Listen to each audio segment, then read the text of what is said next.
اگر کوئی یہودی ہمارے آقا کے اوپر کیچڑ اچھالتا، ہم حضرت موسیٰ پر کیچڑ نہیں اچھال سکتے، ہم ختم ہو جائیں گے، ہمارا ایمان ختم ہو جائے گا، ہم مظلوم ہیں۔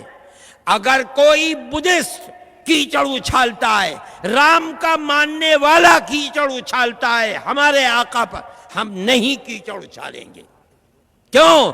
قرآن نے کہا ہے وَلَا تَسُبُّوا الَّذِينَ يَدْعُونَ مِن دُونِ اللَّهِ فَيَسُبُّوا اللَّهَ عَدْوًا بِغَيْرِ، جانتے ہوئے کہ یہ پرستش اللہ کی نہیں کر رہا ہے، اللہ نے ہمیں منع کیا ہے تم انہیں برا بھلا مت کہو۔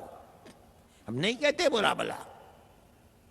آپ نے دیکھا ہوگا رام کو ہم نہیں برا، ہمارے سر اور آنکھوں پر ہم ان کا احترام کرتے ہیں، ہم مہاتما بدھ کا احترام کرتے ہیں۔ رہ گئی یہ بات کہ ان کی تعلیمات کے اندر شرک و کفر ہے۔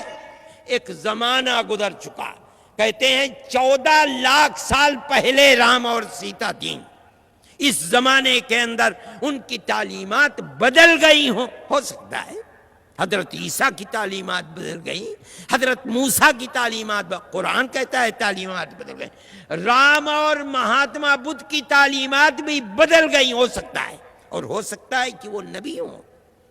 علماء کا ایک طبقہ یہ بھی کہتا ہے، اور قرآن کہتا ہے لِكُلِّ قَوْمٍ ہَادٍ، ہم نے ہر قوم کے اندر اللہ کا راستہ بتانے والے، قوم کو ہدایت دینے والے افراد پیدا کیے ہیں، ہو سکتا ہے ہوں۔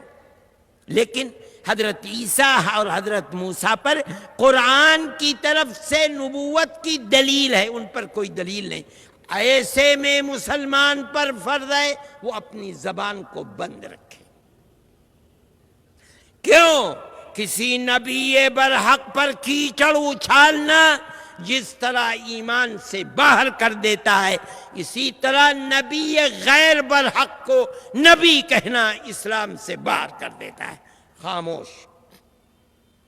مسلمان کو یہ طریقہ اپنانا چاہیے اور اسی پر زندہ رہنا چاہیے۔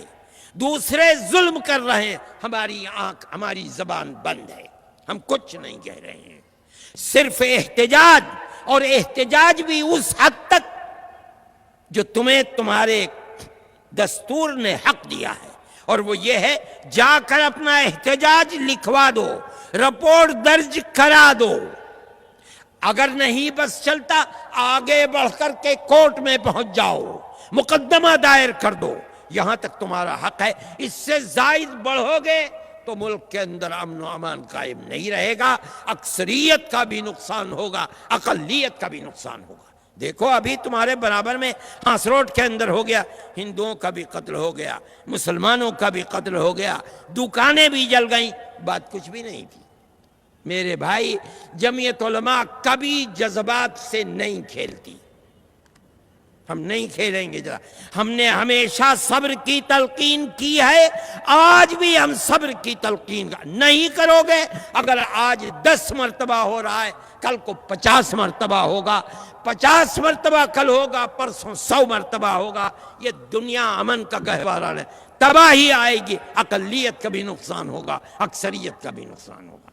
یہ ہمارا پروگرام ہے، ہم اسی کی دعوت دیتے ہیں، اور ہم ان لوگوں سے جو بے وقوفی کر رہے ہیں، ملک میں امن و امان کو آگ لگا رہے ہیں، ہم ان سے کہتے ہیں کہ اپنے ملک کے وفادار بنو، اقتدار کی ہوس کے اندر ملک کے امن و امان کو برباد نہ کرو۔ اگر کرو گے تو یاد رکھو تاریخ کے اندر تم ملک کے سب سے بڑے غدار اور دشمن سمجھے جاؤ گے۔